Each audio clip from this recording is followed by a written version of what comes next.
तो बलदेव प्रबंधन को ये देखना होगा कि क्यों इस तरीके की चीजें हुई और उन्हें कैसे रोका जा सकता है। औरैया जिले में एक अहम सड़क को जोड़ने वाली ऐसी पुलिया जो सालों से जर्जर है, लेकिन इसकी मरम्मत को लेकर कोई भी सुध लेने वाला नहीं है। नतीजा हर वक्त किसी बड़े हादसे की आशंका बनी रहती है। ये रिपोर्ट देखिए।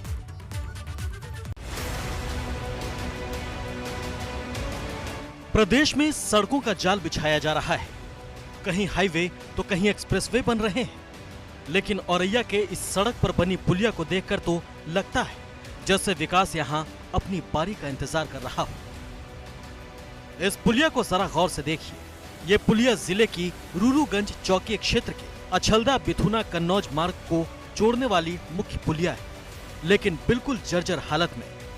तस्वीरों में साफ देखा जा सकता है कि इस पुलिया पर न तो रेलिंग और न ही सुरक्षा के दूसरे इंतजाम। मानो सब कुछ भगवान भरोसे, और ये सब हम यूं ही नहीं कह रहे, बल्कि इसकी गवाही देते तमाम हादसे भी हैं।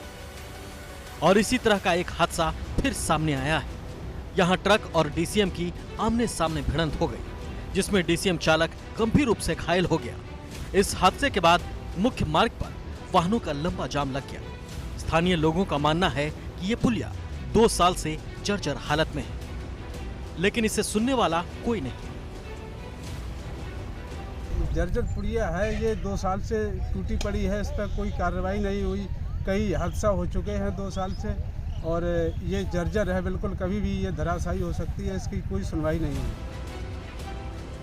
फिलहाल पुलिस प्रशासन ने यहाँ लगे जाम को भले खुलवा दिया हो, लेकिन तस्वीरों में नजर आ रही जर्जर पुलिया की जल्द मरम्मत नहीं कराई गई तो भविष्य में कभी भी हादसा हो सकता है।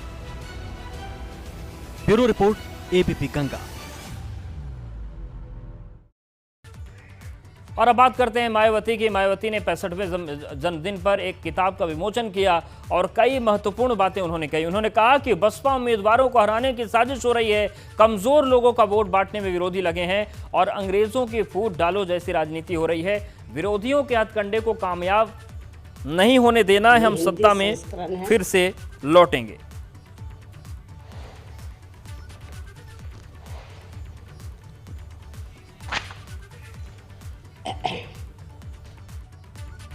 मायावती ने कहा कि कमजोर लोगों को बांटा जा रहा है और बसपा को हराने की सियासी साजिश हो रही है।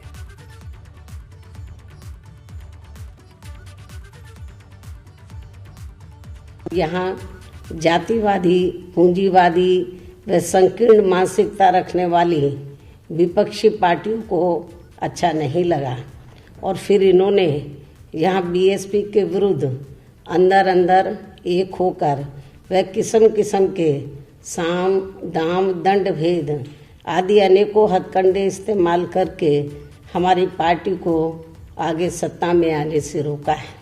और अब तो ये विरोधी पार्टियां षड्यंत्र के तहत खासकर कमजोर वर्गों में से स्वार्थी किस्म के लोगों की खरीद फरोख्त करके वह पर्दे के पीछे से उनके जरिए अनेकों संगठन एवं पार्टियां आदि बनवा के तथा अपने फायदे के हिसाब से चुनाव में उनके उम्मीदवार उतारकर इनका अर्थात कमजोर वर्गों के लोगों का वोट बांटने में लगी हुई हैं ताकि बीएसपी के उम्मीदवार सफल ना हो सके। आज मैं अपने जन्मदिन के मौके पर ये भी स्पष्ट कर देना चाहती हूँ कि कुछ ही समय के बाद उत्तर प्रदेश व उत्तराखंड स्टेट में भी एक साथ यहाँ विधानसभा के आम चुनाव होने वाले हैं, लेकिन बीएसपी अब इन दोनों राज्यों में बिहार प्रदेश की तरह व लोकसभा आम चुनाव की तरह भी यहाँ किसी भी पार्टी के साथ किसी भी प्रकार का कोई भी चुनावी समझौता आदि नहीं करेगी। अर्थात इन दोनों राज्यों में हमारी पार्टी अकेले अपने बलबूते पर ही यहाँ सभी विधानसभा की सीटों पर पूरी तैयारी व दमदारी के साथ ये चुनाव लड़ेगी तथा अपनी सरकार भी बनाएगी। कि दिल्ली में किसान काफ़ी लंबे समय से अपनी मांगों को लेकर जबरदस्त आंदोलित है और उनकी मांगों को लेकर किसानों व केंद्र सरकार के बीच में कई बार वार्ता भी हो चुकी है जो अभी तक नाकाम रही है और आज भी इनकी वार्ता होने वाली है, जिसको लेकर हमारी पार्टी आज पुनः ये अनुरोध करती है कि केंद्र सरकार को अब इनकी सभी मांगों को, जिसमें 3 कृषि कानून वापस लेना खास है, तो इनकी सभी मांगों को मान लेना चाहिए, तो ये बेहतर होगा, क्योंकि किसान अपने हित व अहित को अच्छी प्रकार से समझते हैं। इसके साथ ही यहाँ हमारी पार्टी का केंद्र सरकार से ये भी कहना है कि देश में कल से कोरोना टीकाकरण का अभियान शुरू हो रहा है, जिसका बीएसपी स्वागत भी करती है। लेकिन इसके साथ ही यहाँ हमारी पार्टी का ये भी विशेष अनुरोध है कि केंद्र की सरकार ये कोरोना वैक्सीन पूरे देश के आम लोगों को फ्री में ही दे, तो ये उचित होगा। किसानों का आंदोलन 51वें दिन भी जारी है। इस बीच किसान और सरकार के बीच वार्ता जारी है। वहीं केंद्रीय कृषि मंत्री तोमर ने किसानों से कहा कि वो संशोधन पर बात करें, साथ ही उन्होंने किसानों से सुझाव मांगे हैं। वहीं कांग्रेस ने किसानों के समर्थन में देश भर में विरोध प्रदर्शन किया। दिल्ली की सड़कों पर खुद राहुल और प्रियंका मोर्चा लेते नजर आए। राहुल गांधी ने प्रियंका गांधी वाड्रा के साथ दिल्ली में राजभवन मार्च तक किया और फिर जंतर मंतर आए। और इस दौरान राहुल ने कहा कि जब तक तीनों कानून वापस नहीं हो जाते तब तक कांग्रेस आंदोलन को वापस नहीं लेगी। वहीं लखनऊ में प्रदेश कांग्रेस अध्यक्ष अजय कुमार लल्लू ने मोर्चा संभाला। इस दौरान उन्हें और दूसरे कांग्रेस नेताओं को हिरासत में लिया गया।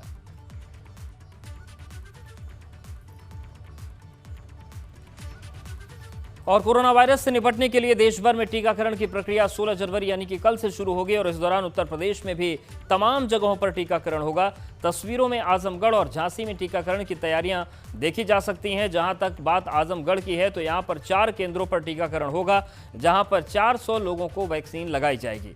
इसके लिए तैयारियां पूरी कर ली गई हैं। इन 4 केंद्रों में एक महिला चिकित्सालय भी है, जहां पर 100 लोगों को वैक्सीन लगाई जाएगी। वहीं झांसी में महारानी लक्ष्मीबाई मेडिकल कॉलेज में 100 लोगों का टीकाकरण होगा। झांसी में प्रधानमंत्री नरेंद्र मोदी सीधे लाइव संवाद भी करेंगे, जिसके लिए यहां पर हाई स्पीड नेट की व्यवस्था भी की गई है। तो जिन लाभार्थियों को टीका लगेगा उनसे प्रधानमंत्री संवाद भी करेंगे।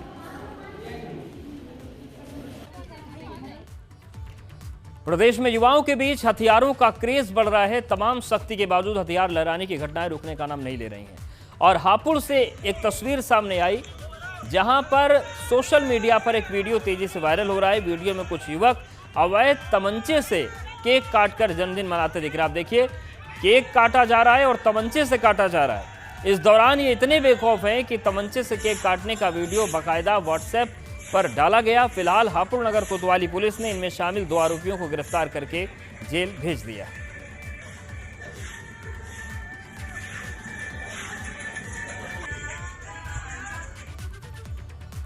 और बदायूं जिले की बिसौली तहसील में यदू शुगर मिल में संभल और बुलंदशहर जिले का गन्ना अवैध रूप से खरीदे जाने पर मिल के एमडी समेत 17 लोगों पर गन्ना विभाग के सचिव ने थाना इस्लाम नगर में एफआईआर दर्ज करा दी है।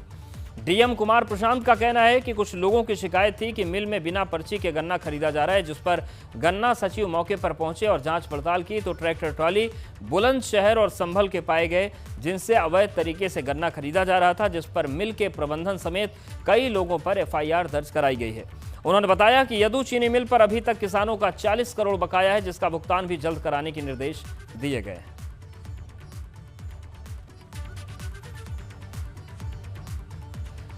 और नोएडा थाना फेज 2 पुलिस को बड़ी कामयाबी हाथ लगी है। पुलिस ने हनी ट्रैप मामले का खुलासा किया है। ये शातिर अपराधी भोले भाले लोगों को हनी ट्रैप में फंसाकर उनसे पैसे वसूलने का काम करते थे।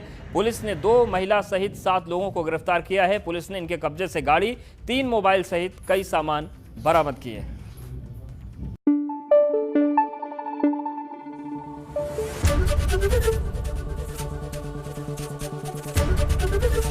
एबीपी गंगा, खबर आपकी, जुबान आपकी।